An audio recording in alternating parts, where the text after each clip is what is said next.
Welcome back to my YouTube channel Study Adda. आज मैं आप लोगों को लाइट चैप्टर का ही एक नया टॉपिक्स पढ़ाऊँगा। जो टॉपिक होगा आज का वो होगा रिफ्लेक्शन ऑफ लाइट। क्या होगा जी? Reflection of light. Reflection of light, reflection नहीं, रिफ्लेक्शन ऑफ लाइट। हिंदी में इसको बोलते हैं प्रकाश का परावर्तन। प्रकाश का परावर्तन, प्रकाश का परावर्तन। यानी आज का जो टॉपिक होने वाला है वह होने वाला है प्रकाश का परावर्तन। प्रकाश का परावर्तन देखिए क्या होता है। सबसे पहले प्रकाश का परावर्तन तो हम परावर्तन जानेंगे, यानी रिफ्लेक्शन क्या है। ठीक है, टॉपिक है प्रकाश का परावर्तन। सबसे पहले बच्चा अगर परावर्तन नहीं जानेगा तो प्रकाश का परावर्तन क्या जानेगा। ठीक है, सबसे पहले हम लेंगे कि रिफ्लेक्शन किसे कहते हैं, यानी परावर्तन क्या कहते हैं। देखिए, the light falls on a surface and it's bouncing back and its bouncing back is known as reflection। यानी हिंदी में बोले तो अगर कहीं से कोई लाइट आ रही है, कहीं से कोई प्रकाश आ रही है और आने के बाद उस सरफेस से टकराने के बाद बाउंस बैक हो जा रही है, यानी पीछे की ओर चली जा रही है, तो इस फेनोमेनन को यानी इस तत्व को हम बोलेंगे क्या है कि परावर्तन है। The light falls on a surface and its bouncing back is known as reflection.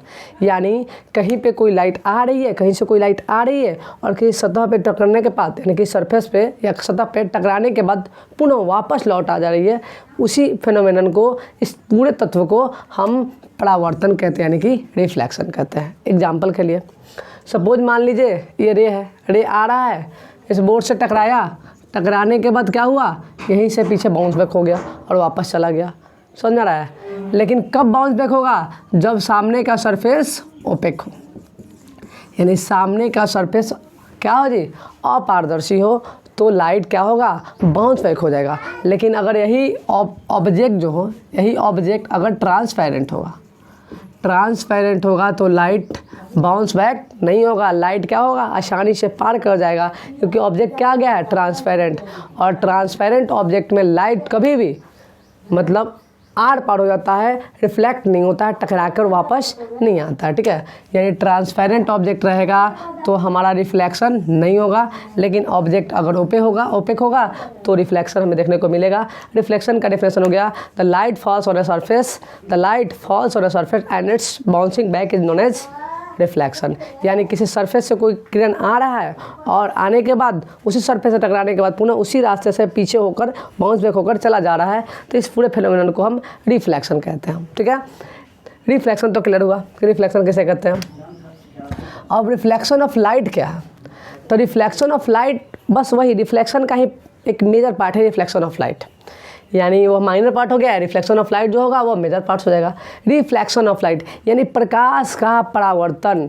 प्रकाश का परावर्तन कहने का मतलब है कहीं से कोई प्रकाश, चाहे वो अनंत से आए, चाहे वो किसी भी माध्यम से, अगर प्रकाश कहीं आ रहा है, आने के बाद अगर वो ओपेक सरफेस से टकरा रहा है तो टकराने के पुनः पश्चात उसी रास्ते से वो पीछे वापस निकल जा रहा है, इस पूरे फेनोमेनन को हम क्या बोलते हैं जी, प्रकाश का परावर्तन यानी रिफ्लेक्शन ऑफ लाइट बोलते हैं। सपोज मान लीजिए हम यहाँ से टॉर्च वाले सामने क्या है, बोर्ड है, तो बोर्ड तो ओपेक ऑब्जेक्ट है, यानी बोर्ड क्या होगा, बोर्ड से लाइट टकराएगा और पुनः पीछे वापस चला आ जाएगा। इस पूरे फेनोमेनन को हम बोलेंगे रिफ्लेक्शन ऑफ लाइट। क्या बोलेंगे? Reflection of light. क्लियर हुआ रिफ्लेक्शन ऑफ लाइट। अब देखिए ये जो टॉपिक है ना, बहुत ही ज़्यादा इंपॉर्टेंट टॉपिक है। यानी रिफ्लेक्शन ऑफ लाइट से आपको एग्ज़ाम में एकदम क्वेश्चन आएगा ही आएगा। अभी भी आई होता है क्लास 7 के बच्चों के लिए, क्लास 8 के बच्चे के लिए, इवन क्लास 10 के बच्चों के लिए भी ये बहुत ज़्यादा इंपॉर्टेंट टॉपिक्स होता है। ठीक है, फिर देखते हैं क्या आता है। लॉज ऑफ रिफ्लेक्शन यानी प्रकाश के परावर्तन का नियम। प्रकाश के परावर्तन का नियम, लॉ ऑफ रिफ्लेक्शन। तो हम बता दें आपको कि टोटल 2 लॉ होते हैं रिफ्लेक्शन ऑफ लाइट के। टोटल 2 लॉ होते हैं, यानी लॉ ऑफ रिफ्लेक्शन कितने होते हैं? सिर्फ 2। There are 2 laws of reflection, 2 laws of reflection। यानी रिफ्लेक्शन के 2 नियम होते हैं, यानी कि परावर्तन के कितना नियम होते हैं जी? तो 2। परावर्तन के हम बोले कि 2 नियम होते हैं। परावर्तन के 2 नियम कौन कौन से होते हैं उन्हें देखते हैं। यानी एक्चुअली प्रकाश के परावर्तन के जो 2 नियम हैं वह कौन कौन सा नियम है, उन नियमों से रिलेटेड बहुत सारे क्वेश्चन हमारे स्कूल के एग्ज़ाम में या हमारे बोर्ड के एग्ज़ाम में एकदम एनी हाउ पूछे जाते हैं। ठीक है, तो याद रखिए प्रकाश के परावर्तन का नियम, यानी हम बोले there are 2 laws of reflection. पहला जो होता है, पहला लॉ होता है एंगल आई बराबर एंगल आर। कहने का मतलब है angle of incidence, angle of incidence बराबर एंगल ऑफ रिफ्लेक्शन, बराबर एंगल ऑफ रिफ्लेक्शन। यानी पहला नियम तो हम जान गए, एंगल ऑफ इंसिडेंट बराबर एंगल ऑफ रिफ्लेक्शन, यानी एंगल आई बराबर एंगल आर। ये आपका लॉ ऑफ रिफ्लेक्शन का फर्स्ट नियम होता है, यानी इसका फर्स्ट लॉ होता है एंगल आई बराबर angle r, which means that angle of reflection is equal to angle of incident is equal to angle of reflection, या angle of reflection is equal to angle of incident, बात दोनों बराबर है। ठीक है, देखिए क्या होता है क्या नहीं होता। ये जो लॉ है किस प्रकार आया, कैसे आया, इसको बारे में देखते हैं, यानी कहाँ से आया यह लॉ एक्चुअली में। देखिए मान लीजिए यह सतह है, ये कोई सरफेस है, इस सरफेस मान लीजिए से हम नाम दे देते हैं क्या जी? सरफेस। क्या है? सरफेस है, हिंदी में इसको बोलते हैं सतह।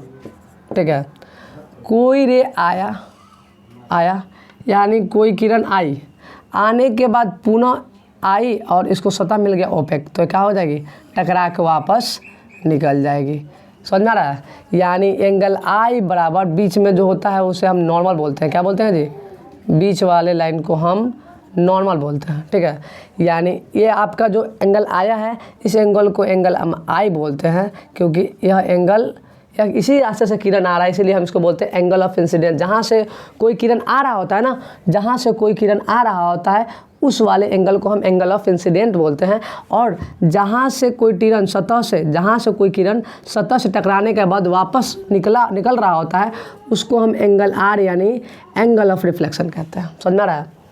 जहाँ से प्रकाश की किरण आ रही होती है उसे एंगल आई यानी एंगल ऑफ इंसिडेंट कहते हैं, और जहाँ से किरण सतह से टकराने के बाद वापस जा रहा होता है उसे एंगल आर यानी कि एंगल ऑफ रिफ्लेक्शन कहते हैं। यही नियम है, एंगल आई बराबर एंगल आर। सपोज मान लीजिए कोई बोल दे कि एंगल आई का मान 30 डिग्री है, तो याद रखिएगा एंगल आर का भी मान कितना डिग्री होगा? 30 डिग्री होगा, क्योंकि एंगल आई बराबर एंगल आर, जितना एंगल आई डिग्री होगा उतना ही एंगल आर होगा। जितना डिग्री से कोई किरण कोई प्रकाश आएगा सतह से टकराएगा उतना ही डिग्री से वो वापस निकलेगा। यानी अगर ये मान लीजिए 60 डिग्री तो यह भी 60 डिग्री, अगर यह 90 डिग्री तो यह भी 90 डिग्री, अगर 30 डिग्री तो 30 डिग्री, 45 डिग्री तो 45 डिग्री। समझ में आ रहा है? 33 डिग्री तो 33 डिग्री, यानी जितना डिग्री से कोई किरण आएगा उतना ही डिग्री से वापस टकराने के बाद निकल जाएगा। यानी एंगल ऑफ इंसिडेंट बराबर एंगल ऑफ रिफ्लेक्शन। समझ में आया पहला?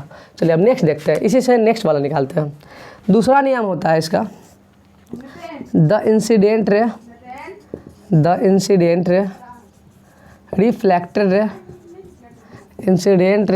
Reflected ray and normal lie on the same plane.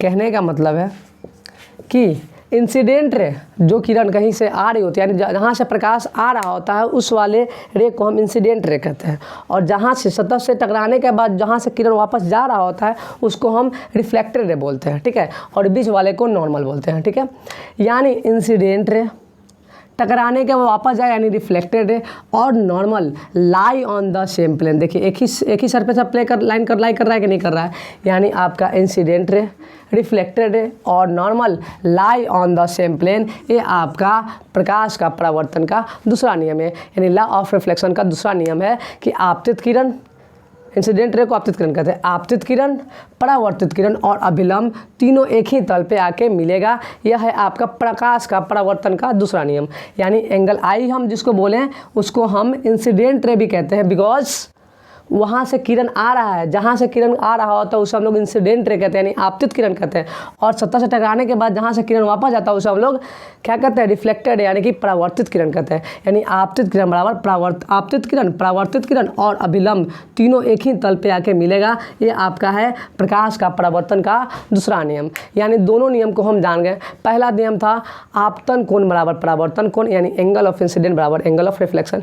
जहाँ से कोई किरण आ रहा होता है उसे हम लोग एंगल ऑफ इंसिडेंट कहते हैं, और जहाँ से सतह पर टकराने के बाद वापस जा रहा हो तो उसे हम लोग एंगल ऑफ रिफ्लेक्शन कहते हैं। यानी एंगल आई बराबर एंगल आर। अगर एंगल आई का मान 30 डिग्री तो एंगल आर का मान भी 30 डिग्री। इतना डिग्री से किरण कोई प्रकाश आएगा, सतह से उतना ही डिग्री पर टकराने के वापस जाएगा। ठीक है, ये तो देख लिए। फिर दूसरा था the incident ray, reflected ray and normal lie on the same plane. यानी एक इंसिडेंट रे, रिफ्लेक्टेड रे और नॉर्मल तीनों का तीनों लाई करेगा एक ही सरफेस पे लाई करेगा। यह था आपका प्रकाश का परावर्तन का यानी लॉ ऑफ रिफ्लेक्शन का दूसरा नियम था। यानी आपतित किरण, परावर्तित किरण और अभिलंब तीनों एक ही तल पे आके मिलेगा। यह है प्रकाश का परावर्तन का दूसरा नियम। देख लीजिए मिल रहा है कि नहीं मिल रहा है। आपतित किरण इंसिडेंट रे इसको बोलते हैं, इसको हम बोलते हैं इंसिडेंट रे। क्या बोलते हैं जी? इंसिडेंट रे, क्योंकि इसी रास्ते से किरण आ रहा है इसलिए इंसिडेंट रे। इस वाले को बोलते हैं रिफ्लेक्टेड रे। क्या बोलते हैं इसको? Reflected ray. और इस बीच वाले को हम बोलते हैं नॉर्मल। ठीक है, यानी इंसिडेंट रे, रिफ्लेक्टेड रे और नॉर्मल तीनों lie on the same plane. यही आपका प्रकाश का परावर्तन का दूसरा नियम। That's all. बाकी इससे जो मतलब इस टॉपिक से जो न्यूमेरिकल होंगे आपको नेक्स्ट वीडियो में मैं करके बताऊंगा। इससे बहुत सारे न्यूमेरिकल बनेंगे, बाकी नेक्स्ट वीडियो में बता दूंगा। धन्यवाद।